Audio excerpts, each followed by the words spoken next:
విద్యా హక్కు చట్టం అమలుపై ఫోకస్ పెట్టింది సర్కార్. చట్ట ప్రకారం ప్రైవేటు పాఠశాలల్లో 25% సీట్లను బలహీన వర్గాలకు కేటాయిస్తామని ఇటీవల హైకోర్టులో రాష్ట్ర సర్కార్ అంగీకరించింది.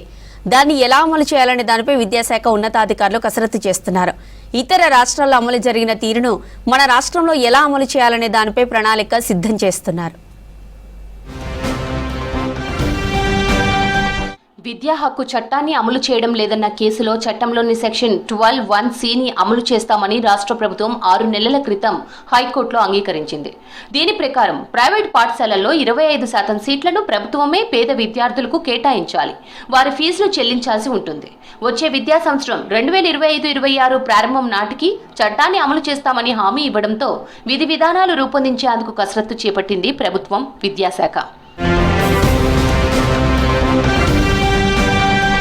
విద్యా హక్కు చట్టం 2009 ప్రకారం ప్రైవేటు పాఠశాలల్లో 1 నుంచి 8వ తరగతి వరకు ఉన్న సీట్లలో 25% పరిసర ప్రాంతాలకు చెందిన బలహీన వర్గాలు, అనాథలు, ఇతర బాధిత కుటుంబాల పిల్లలకు కేటాయించాలి. అందుకయ్యే ఖర్చును ప్రభుత్వం నుంచి పాఠశాల యాజమాన్యం తిరిగి పొందొచ్చు. విద్యా హక్కు చట్టం ప్రకారం విద్యార్థులుండే ఆవాసానికి కిలోమీటర్ దూరంలోపు ప్రాథమిక పాఠశాల, 3 కిలోమీటర్ల లోపు ప్రాథమికోన్నత, 5 కిలోమీటర్ల లోపు ఉన్నత పాఠశాల ఉండాలంటూ రాష్ట్ర ప్రభుత్వం 2011 మార్చి 3న జీవో 20 జారీ చేసింది. ఆ దూరం పరిధిలో ప్రభుత్వ పాఠశాలలు ఉన్నా పరిసర ప్రాంతాల్లోని ప్రైవేటు బడిలో తమ పిల్లలకు సీట్లు కావాలని తల్లిదండ్రులు అడగవచ్చు. ఈ నిబంధనను అమలు చేయడం లేదన్న అంశంపై ఉమ్మడి రాష్ట్రంగా ఉన్నప్పటి నుంచే హైకోర్టులో కేసు నడుస్తోంది. ఈ నేపథ్యంలోనే చట్టంలోని సెక్షన్ 12(1)(c)ని అమలు చేస్తామని గత అక్టోబర్లో ప్రభుత్వం అంగీకరించింది. దేశంలోని కొన్ని రాష్ట్రాలు ఇప్పటికే సెక్షన్ 12(1)(c)ని అమలు చేస్తున్నాయి. కర్ణాటక తరహాలో ఇక్కడ అమలు చేయాలని 2019 నుంచే తెలంగాణ విద్యాశాఖ అధికారులు ప్రతిపాదిస్తున్నారు.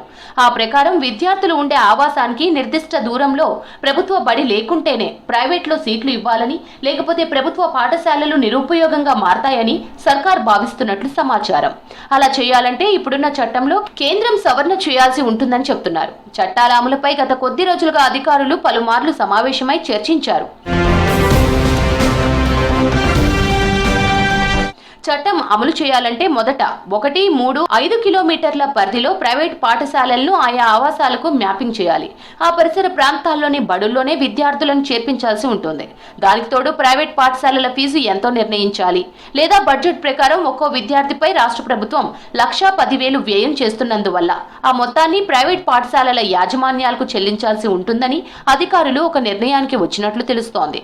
రాష్ట్రంలోని ప్రైవేట్ పాఠశాలలను పలు కేటగిరీలుగా విభజించామన్నారు విద్యా కమిషన్ చైర్మన్ ఆకునూరి మురళి. విద్యా హక్కు చట్టంపై ప్రభుత్వానికి నివేదిక అందించామన్నారు. అంటే మేము ఒక 3-4 రిపోర్ట్స్ అయితే ఇచ్చామండి గవర్నమెంట్కి. ఏ నిర్ణయమైనా గవర్నమెంట్ తీసుకుంటుంది, విద్యా కమిషన్ తీసుకోదు.